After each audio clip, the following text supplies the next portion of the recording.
قیامت کے دن وہ اعمال کام آئیں گے جو انسان نے اللہ کی رضا کے لیے کیے ہوں گے، اگرچہ وہ چھوٹے چھوٹے عمل ہوں گے۔ بڑے بڑے اعمال جیسے میں نے تجھے 3 چیلے لگائے ہیں، میں تجھے بڑا صوفی ہوں، میں تو بڑا شیخ ہوں، میں تو اب صاحب نسبت خلیفہ ہوں، میں تو بڑا خطیب ہوں، عالم ہوں، اور میں تو بہت اچھی نعت پڑھتا ہوں۔ اس قسم کی جو دل کی کیفیتیں ہوتی ہیں نا، تو اس پر اعمال کا اجر پھر نہیں ملتا۔ چنانچہ حدیث مبارکہ میں آتا ہے، قیامت کے دن سب سے پہلے 3 بندوں کو جہنم میں ڈالا جائے گا۔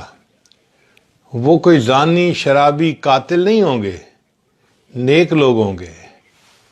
ایک بندے کو اللہ بلائیں گے، وہ عالم ہوگا، میرے بندے تو کیا لایا؟ یا اللہ میں نے تو ساری زندگی علم کی خدمت کی۔ اللہ فرمائیں گے ہاں، تو نے اس لیے علم کی خدمت کی کہ لوگ تجھے بڑا عالم کہیں، بڑا مفتی کہیں، اور تو بڑا مفتی دنیا میں مشہور ہو گیا تھا، لہذا تجھے اجر مل گیا، میرے پاس دینے کو کچھ نہیں، فرشتے اس کو جہنم کے اندر گرا دو۔ پھر دوسرے بندے کو لایا جائے گا اور اس نے بڑی مسجدیں بنوائی ہوں گی، مدرسے بنوائے ہوں گے۔ اللہ پوچھیں گے میرے بندے کیا لایا؟ وہ کہے گا یا اللہ میں نے تو آپ کے دین کے لیے بہت پیسہ خرچ کیا، مسجدیں بنوائیں، مدرسے بنوائے، اللہ کے بندوں کو پیسہ دیا۔ اللہ فرمائیں گے ہاں، تو نے یہ سب کچھ اس لیے کیا تھا کہ تجھے بڑا سخی کہا جائے، اور لوگوں نے تجھے سخی کہہ دیا، میرے پاس دینے کو کچھ نہیں، فرشتوں اس کو لے جاؤ، اس کو بھی الٹے منہ جہنم میں ڈال دو۔ پھر ایک تیسرا بندہ ہوگا جو شہید ہوگا۔ اللہ پوچھیں گے بندہ کیا لایا؟ یا اللہ میں تو مجاہد تھا، میں نے تو اپنی جان آپ کے نام پہ قربان کر دی تھی۔ اللہ تعالیٰ فرمائیں گے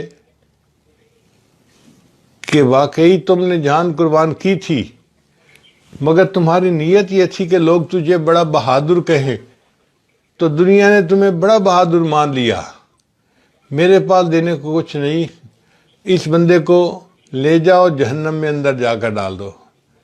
تو سب سے پہلے بے عمل عالم جہنم جائے گا، بے عمل سخی جہنم میں جائے گا، اور